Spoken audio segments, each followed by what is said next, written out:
we had to remove a minefield on a riverbank at the city of Siegburg, which is 20 minutes east of Cologne, Germany.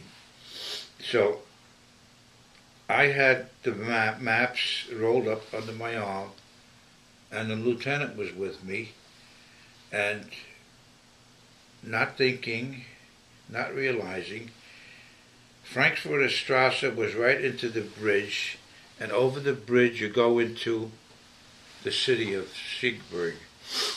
So, not realizing, it's like I wanted to, just beginning it, it's a new experience.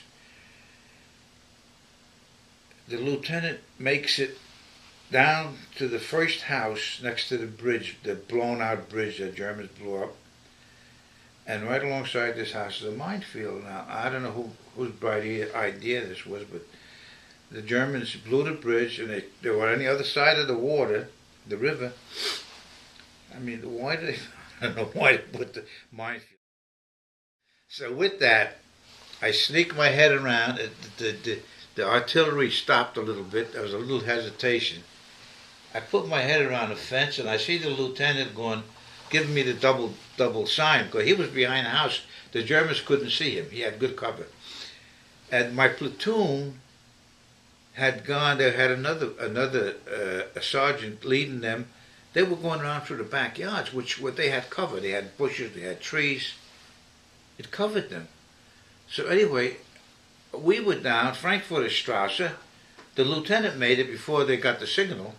What they did was the Germans occupied, on top of a hill in this town, Siegburg, is a monastery where they would make wine, and the monks are up there. The Germans put a giant Red Cross flag, 60 by 100 feet. And our Air Force respected they thought it was a German hospital. But it wasn't. It was an observation. They could see the entire valley. They had 360 view. Anyway, the lieutenant's giving me the double sign.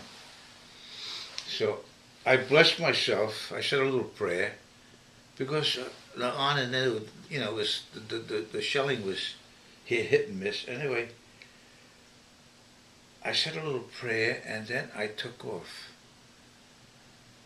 And with that, it was about maybe 125 feet from where I was to where the lieutenant was and the minefield was. So anyway, I'm just about 3/4 of the way there, and they taught us in the Army, when you're running, you're a difficult target, and when you zigzag, you're a more difficult target. Not knowing, across the river, in like an abandoned building, I see windows just blowing out, There were 2 snipers in the building.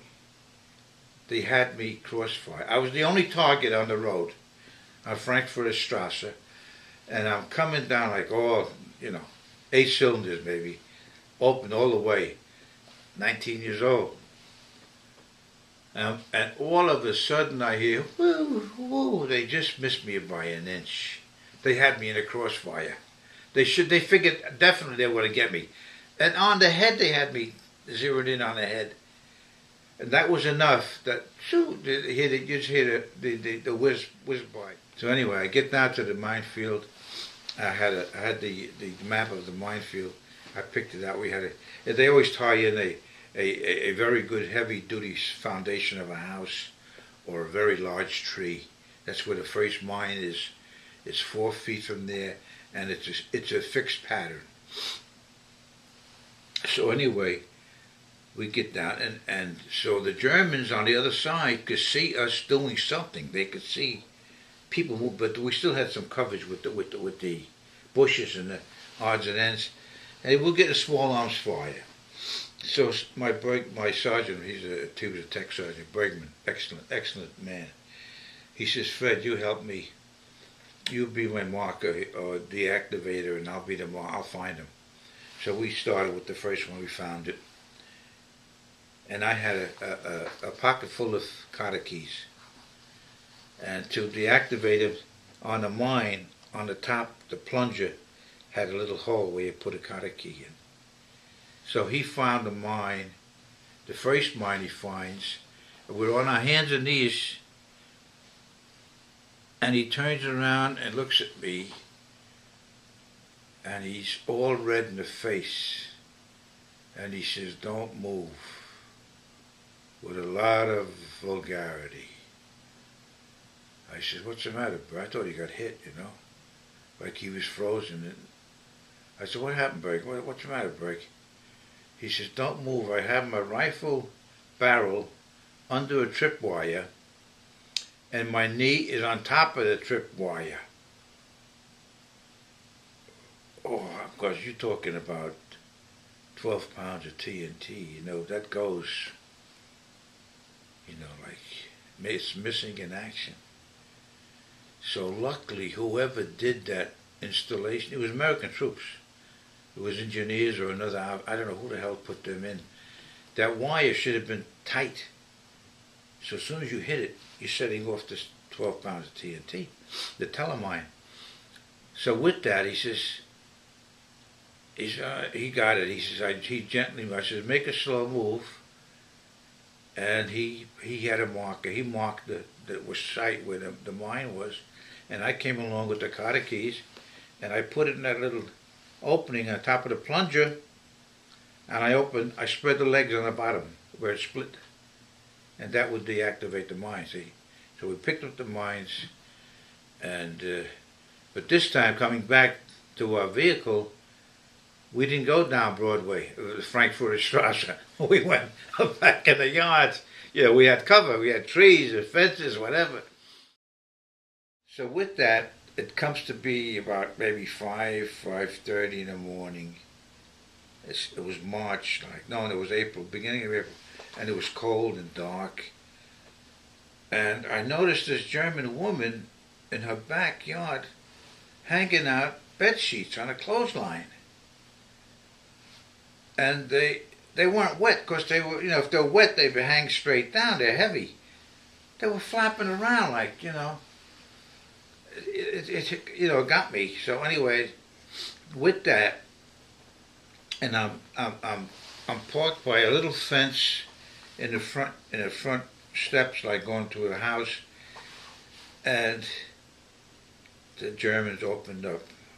The sheets were a signal for the OP, enemies in the village.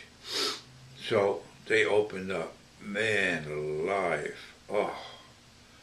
The 88s were the worst. They came in with a thunder like a railroad car going over your head, a freight car. And they had a weird whistle when they were in the air before they hit. And when they hit, the whole ground would shake, vibrate. Anyway, this started to come down, and they called them time delay explosion above the ground, 20 feet, and they would explode in the air to catch, more victims.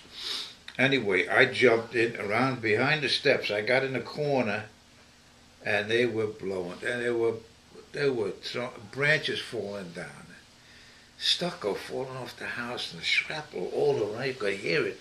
And I tried to make myself as small as I could. I got in behind in the corner of the steps, and out comes this German broad who put out the clothes on the line, and she's saying to me, all dolled up. This is like 5:30 in the morning, all dolled up, her hair's fixed up, dressed up.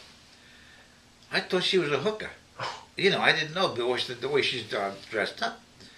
Kommen Sie, she's calling me inside, What the hell is this going on? Meantime, there's like a hedge around this front garden, and I didn't even see this guy. It was a guy, a GI in a foxhole, with a 60mm mortar. And he says to me, "Sarge, don't go in there. She's got a 88 shell dud in the floor, in the first floor. She wants you to pick it up." So, I know, 999. I says, "Call the Wehrmacht. They put it there. Let them take it out." We come to I'll never forget this. I have my wire cutters, and and I'm cutting a fence to get through to get to our vehicle. But in the meantime, we're taking these mines out, and the small arms fire, just, you could hear it over our head, you know.